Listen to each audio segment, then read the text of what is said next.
Donc le LLM International Business Law, qui est un diplôme de niveau master, c'est un diplôme qui a vocation à offrir aux étudiants qui le suivent une spécialisation généraliste en droit international des affaires. Spécialisation parce que le diplôme est vraiment centré sur le droit international des affaires. Généraliste parce qu'ils trouveront dans ce diplôme une dizaine de matières qui sont censées couvrir l'intégralité du champ international, du droit international des affaires, International Arbitration, Mergers and Acquisitions. Quelle pertinence pour les étudiants mauriciens? Je crois que ce diplôme, il vise trois grandes catégories de public. Il vise d'abord des étudiants mauriciens qui ont suivi un cursus juridique à l'Université de Maurice, par exemple, qui sont déjà diplômés d'un bachelor. L'autre public, c'est des juristes mauriciens, avocats ou autres, qui ont déjà une expérience professionnelle. Troisième catégorie de public, c'est les professionnels, non juristes cette fois, qui travaillent soit dans le domaine de la banque, soit dans le domaine du business, qui ont une expérience professionnelle assez significative et qui sont évidemment confrontés ici ou là à des problématiques juridiques et qui vont venir chercher dans le LLM cette compétence juridique un peu plus pointue à laquelle ils ont été confrontés et pour laquelle ils n'ont suivi aucun cursus juridique. Donc vous voyez qu'il y a une triple pertinence pour le public mauricien, et quand je parle du public mauricien, évidemment, ça vaut aussi pour les publics, disons, qui sont autour de Maurice, à Madagascar, dans d'autres pays africains aux alentours, et qui peuvent également trouver les mêmes intérêts dans ce diplôme. Il y aura 70, peut-être même 80% des étudiants qui étudieront à Maurice, à Assas, qui seront d'origine étrangère, qui ne seront pas des Mauriciens. Pourquoi cette logique? Est-ce que Maurice est un tremplin vers la région? Est-ce qu'il y a de logique à ouvrir une antenne à l'étranger qu'en associant les pays de la région ou c'est une autre logique? Non, je crois qu'il y a une double convergence ici. Enfin, le choix de Maurice pour installer la deuxième antenne de l'université Panthéon-Assas hors de Paris, si je puis dire, la première ayant été créée à Singapour il y a 5 ans pour l'Asie, la double convergence qui justifie le choix de Maurice, c'est une convergence entre les choix stratégiques qui ont été faits par Maurice ces dernières années, c'est-à-dire cette vocation et cette ambition de devenir un knowledge hub de premier plan en Afrique, et ça nous a beaucoup intéressés, ça nous a beaucoup attirés. Et puis notre logique à nous, c'est de trouver une place suffisamment fiable sur le plan économique, suffisamment solide sur le plan politique et suffisamment active sur le plan juridique pour installer notre plateforme en Afrique. Et de ce point de vue-là, le choix de Maurice s'est présenté presque comme une évidence. Une fois que nous sommes installés quelque part, on s'adresse évidemment au marché local, mais on s'adresse à un marché qui aujourd'hui ne peut plus être compris uniquement comme étant renfermé dans les frontières du pays dans lequel on s'installe.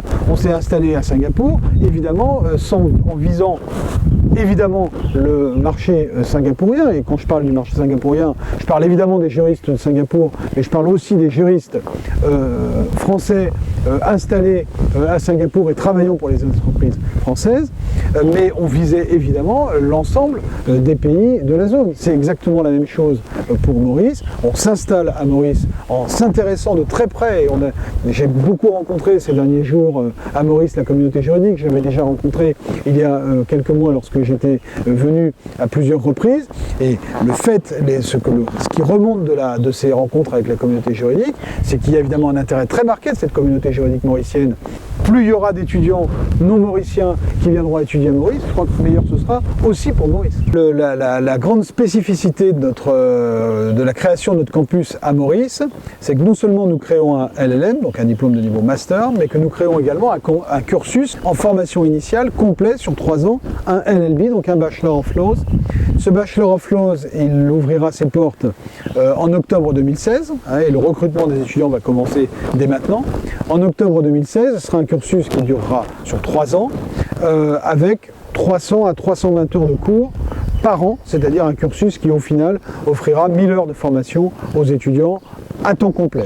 Ce programme-là débouchera sur un LLB, qui ensuite offrira la possibilité aux étudiants, s'ils le souhaitent, de faire un M1 en France ou de faire un LLM. Ce LLB sera un LLB mixte, c'est-à-dire dans lequel sera enseigné à la fois le droit français, notamment les droits de tradition civiliste, on va dire, mais également du droit de common law, parce que notre spécificité, et je crois ce qui fera aussi notre force, la force de ce LLB, c'est que ce sera un LLB qui sera capable de former des juristes capables de comprendre à la fois les spécificités du droit civil et les spécificités de la common law, et donc de travailler dans un environnement de droit civil ou dans un environnement de common law, et ça je crois que c'est très important aujourd'hui.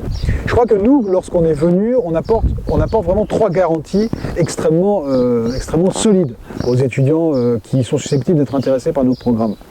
La première de nos garanties, d'abord, c'est qu'on a un engagement institutionnel très fort, puisque le conseil d'administration de l'université Panthéon-Assas, à plusieurs reprises, a validé non seulement le principe de l'installation de l'université Panthéon-Assas à Maurice, mais également les modalités de cette installation. La deuxième garantie, importante aussi, c'est que nous n'arrivons pas tout seuls à Maurice. Nous arrivons avec un partenaire très solide, réputé à Maurice, très visible à Maurice, qui a une activité depuis très longues années, qui est le groupe Medine, avec lequel nous avons initié ce projet et qui va permettre aux étudiants de l'université Panthéon-Assas, étudiants de notre law school, d'aller s'installer sur le campus qui est actuellement en cours de construction à Flic-en-Flac.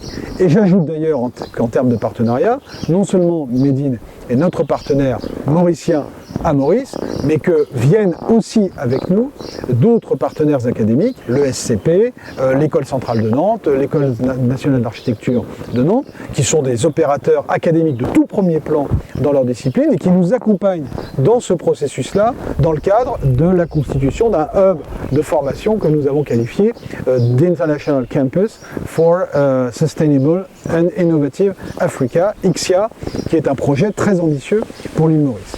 Enfin, la troisième garantie de stabilité que nous apportons, c'est que pour l'université Panthéon-Assas, en tout cas, ce n'est pas notre première expérience. Maurice, je le disais tout à l'heure, c'est la deuxième étape d'un processus qui a été initié en 2009 et qui consiste à installer des campus délocalisés partout dans le monde, du moins sur plusieurs continents. Notre expérience à Singapour, en Asie, a débuté en 2009. Maurice, c'est la deuxième étape pour l'Afrique et il y aura sans doute une troisième étape très vite, en Amérique du Sud d'abord et puis ensuite au Moyen-Orient. Donc on est dans une logique qui est une logique de long terme, qui a été initiée au plan institutionnel avec des partenaires très fiables. Donc ça, c'est une garantie de stabilité importante et cette stabilité, ça signifie de la sécurité pour les étudiants. Sur la qualité de l'enseignement, je dirais que les choses sont relativement simples. Nous allons à Maurice avoir exactement la même qualité que celle que nous avons à Paris pour la bonne et simple raison que les enseignants, que ceux qui enseignent dans nos diplômes sont les mêmes professeurs que ceux qui enseignent à Paris. La moitié, plus de la moitié des enseignements du LLM seront assurés par des professeurs de l'université Panthéon-Assas et l'autre moitié sera assurée par des enseignants, des professeurs qui seront choisis par l'université Panthéon-Assas, ici à Maurice bien sûr, dans d'autres pays proches ou dans d'autres universités. Pour le LLB, la quasi-totalité des enseignements seront assurés par des professeurs de l'université Panthéon-Assas. Quelques enseignements, notamment les enseignements pratiques, les enseignements de langue, les enseignements de humanities, seront assurés par d'autres professeurs choisis là encore par l'université Panthéon-Assas. Donc l'université Panthéon-Assas maîtrise l'intégralité de la chaîne d'enseignement, de la définition des programmes. On a des objectifs de court terme, qui sont le recrutement des étudiants dans le LLM, le recrutement des étudiants dans notre LLB à partir de l'année prochaine. On a ensuite des objectifs de moyen terme. Les objectifs de moyen terme, c'est qu'au-delà des diplômes LLM plus LLB, on cherchera à développer à Maurice aussi, comme on l'a fait à Singapour, notre compétence à destination des entreprises, des cabinets d'avocats, faire ce qu'on appelle l'executive education. Le cas échéant, délivrer des executive LLM. Donc développer nos programmes à destination de professionnels, soit sur des programmes, on va dire, prêt à porter, un ILLM, soit sur des programmes sur mesure. Et puis nos objectifs de long terme, évidemment, c'est non seulement le resserrement des liens entre notre réseau de campus délocalisés.